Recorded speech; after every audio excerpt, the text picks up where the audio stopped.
Jemaat Tuhan yang dikasihi oleh Tuhan Yesus Kristus, pemberitaan firman Tuhan kita pada hari ini terambil dari Roma 12 ayat yang pertama sampai dengan yang kedua. Roma 12 ayat yang pertama sampai dengan kedua.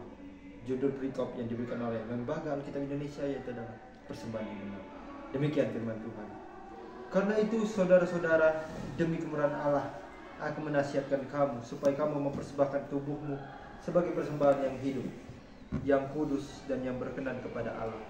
Itu adalah ibadahmu yang sejati. Janganlah kamu menjadi serupa dengan dunia ini, tetapi berubahlah oleh pembaruan budimu, sehingga kamu dapat membedakan manakah kehendak Allah, apa yang baik, yang berkenan kepada Allah dan yang sempurna. Sekali lagi, shalom untuk kita semua. Pemberitaan firman Tuhan kita pada hari ini mengambil tema yaitu adalah persembahan yang hidup dan yang benar kepada Tuhan. Sekali lagi, persembahan yang hidup dan yang benar kepada Tuhan. Kitab Roma ditujukan kepada jemaat Roma yang dituliskan oleh Paulus ketika dia masih di dalam penjara. Paulus adalah seorang rasul yang datangnya untuk menebarkan kasih Allah, tetapi dia malah masuk ke dalam penjara. Pertanyaannya adalah, mengapa orang baik masuk ke dalam penjara dalam memberitakan Injil? Itu menjadi pembelajaran atau pertanyaan penting dalam diri kita. Mengapa orang baik bisa masuk ke dalam penjara? Karena sesungguhnya harusnya orang jahat yang memasuki penjara tersebut. Pada pemberitaan firman Tuhan hari ini, Paulus mengajarkan kepada kita itu adalah memberikan persembahan yang benar di hadapan Tuhan. Tuhan mau apa yang kita persembahkan itu layaknya yang benar kepada Tuhan. Contoh, ketika kita membaca pada perjanjian lama, yaitu kisah Kain dan Habel. Kain dan Habel di sini adalah kakak beradik.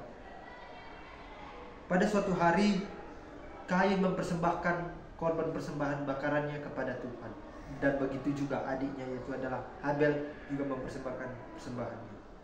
Ketika Tuhan melihat dan menerima atas persembahan mereka, Tuhan bertanya kepada Kain, mengapa engkau mempersembahkan seperti ini? Persembahan yang kau berikan kepadaku itu tidaklah benar, tidaklah sejalan dengan apa yang dikatakan dalam pemberitaan firman Tuhan. Tetapi Kain menjawab, apa salahku Tuhan? Mengapa engkau menolak persembahan hidupku? Tuhan menjawab, engkau salah di hadapanku, karena engkau juga salah dalam memberikan persembahan. Tetapi dengan begitu juga dengan adiknya. Di sini adiknya Habel, persembahannya diterima oleh Tuhan. Kenapa Habel diterima persembahannya oleh Tuhan? Karena Tuhan melihat Habel ini sungguh-sungguh mau mendengarkan perintah Tuhan, sungguh-sungguh bahwasanya dia menjadikan Allah sebagai prioritas utamanya. Oleh sebab itu, Habel lah yang diterima Tuhan sebagai persembahan korban bakarannya. Dan singkat cerita, ketika Kain dan Habel itu berjumpa kembali dan Kain mengajak kepada Habel untuk pergi ke taman,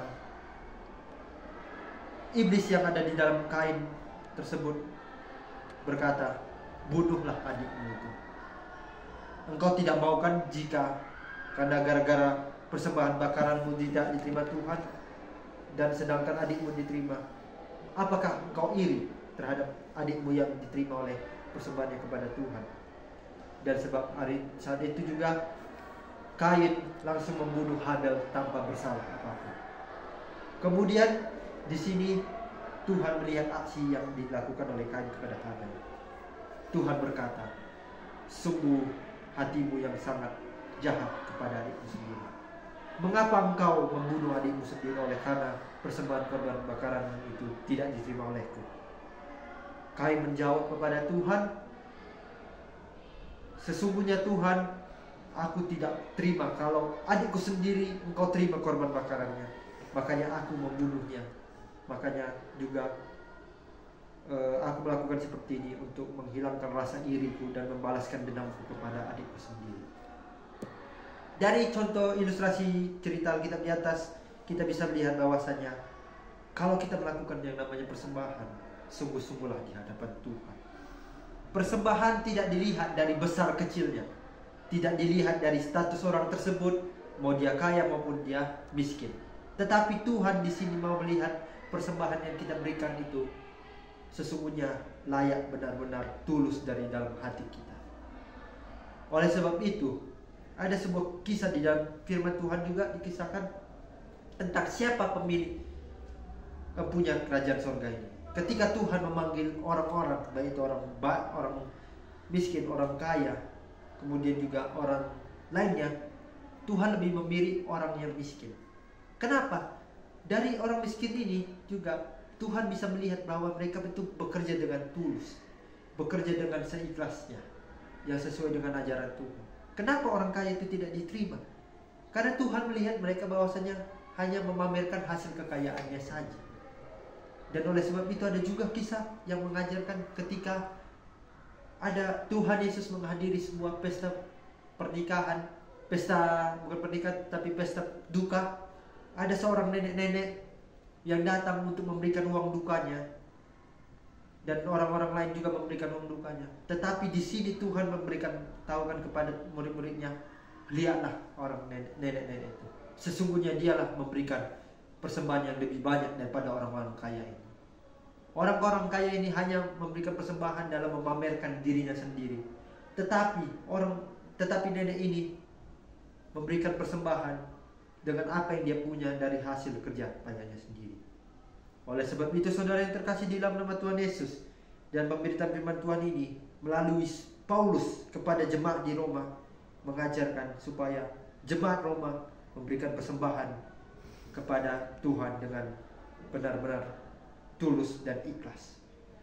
Tuhan mau, walaupun dunia ini berubah, dunia yang kita tinggal ini juga berubah, manusia harusnya tidak hilang dari pemikirannya, manusia tidak kehilangan akalnya, agar tidak tinggal dalam dunianya sendiri. Meskipun dunia ini berubah, ingat saudara yang terkasih dalam Tuhan, manusia hiduplah harus kita tetap di dalam Tuhan. Jangan tinggalkan Tuhan di dalam dirimu, tetapi lakukan apa yang diajarkan oleh Tuhan di dalam kehidupan kita sehari-hari. Dan sebab itu pada ayat yang ke-12, ayat kedua dikatakan bahwasanya sekali lagi adalah, janganlah kamu menjadi serupa dengan dunia ini, tetapi berubahlah oleh pengetahuan budimu, sehingga kamu dapat membedakan mana kehendak Allah, apa yang baik, yang berkenan kepada Allah, dan yang sempurna. Allah kita sungguh sempurna, Allah kita itu memang sungguh baik. Oleh sebab itu, ketika kita mempunyai yang namanya hasil kekayaan, persembahkanlah itu dengan setulus hati kita, bukan untuk dipamerkan, bukan untuk dipertunjukkan kepada orang lain, tetapi di sini persembahan yang baik dan benar Tuhan lihat dari ketulusan dan keikhlasan kita dalam melakukan dan memberikan persembahan kepada Tuhan. Semoga pemberitaan firman Tuhan kita pada hari ini bisa memberikan kita gambaran dan memberikan kita untuk menyentuh hati kita supaya kita lakukan yang terbaik kepada Tuhan. Berikanlah persembahan yang benar kepada Tuhan, maka Tuhan akan sungguh-sungguh, maka Tuhan juga akan memberkati kita dimanapun kita berada. Tetap terus mengandalkan Tuhan dalam memberikan juga persembahan yang benar kepada Tuhan. Amin.